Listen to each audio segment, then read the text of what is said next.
Olá pessoal, eu sou o professor Fábio Dias, professor de inglês da Escola Municipal Alberto Rangel, da Cidade de Deus, da 7ª CRE, na cidade do Rio de Janeiro. Eu gostaria de falar um pouquinho com vocês a respeito da forma do passado, ou simple past, past simple, na forma da língua inglesa. Essa forma da língua inglesa é usada para especificar coisas que aconteceram de maneira concluída no passado, porque no inglês existem formas de se explicar o passado de que não estão ainda concluídas. Mas isso não é a aula de hoje. A aula de hoje é para falar sobre assuntos terminados, formas de passado concluídas, e nós vamos falar sobre o simple past hoje. Como nós usamos o simple past? Para que nós usamos o simple past?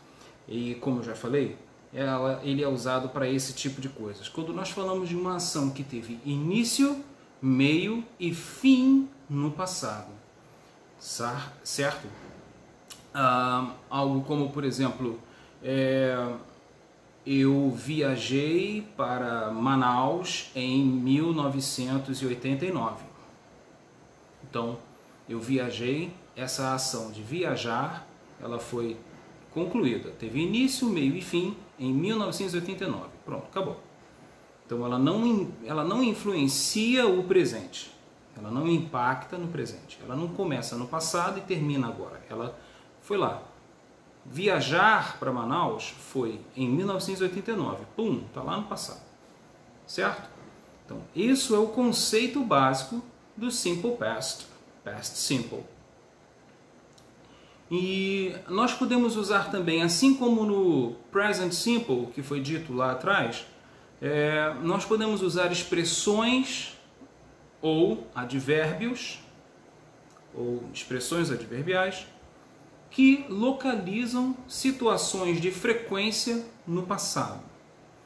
Expressões ou locuções adverbiais, como yesterday, yesterday, the day before yesterday, last, e aí a gente junta last com outras palavras e formamos expressões como last night, ontem à noite, noite passada, last year, ano passado, last month, mês passado, last week, semana passada, ago.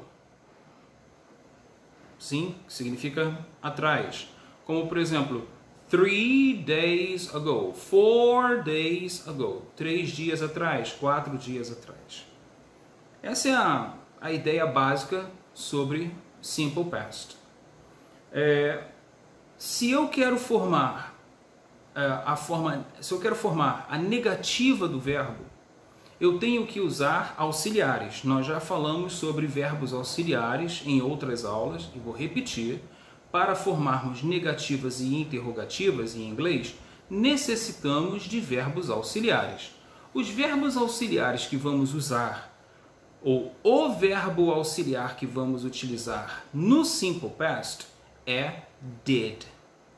Did, seja para I, you, he, she, it, não importa, é um só, é did. Então nós vamos usar did na negativa e did na interrogativa e vamos formar todo tipo de frases negativas ou interrogativas. As formações vocês já conhecem. Então eu vou dizer, por exemplo, se eu quero falar eu não fui, vou dizer I didn't go. Por quê? Didn't significa did com not. Então, did mais not é didn't. I didn't go. Ela não foi. She didn't go. Suzanne didn't go. Paulo didn't go. João didn't go. We didn't play. Nós não jogamos. E assim por diante. Então usamos didn't para a forma negativa. Se eu quero formar perguntas, eu pego o mesmo did e localizo para o início da frase e aí eu vou ter o auxiliar de pergunta. Então, se eu quero perguntar, você foi? Eu faço, did you go? Você foi? Did you go? João foi? Did João go? Did João, né? Go? João foi? E assim por diante. Did they go? E essa é a forma de perguntar se eles foram. Did they go? Essa é a primeira parte da aula sobre passado simples. Como formamos o passado simples, como formamos afirmativas e como formamos negativas. Tá? Então, na próxima aula, eu vou falar um pouquinho mais sobre os verbos regulares e os verbos irregulares. Ok? See you next class. See you later. Bye bye.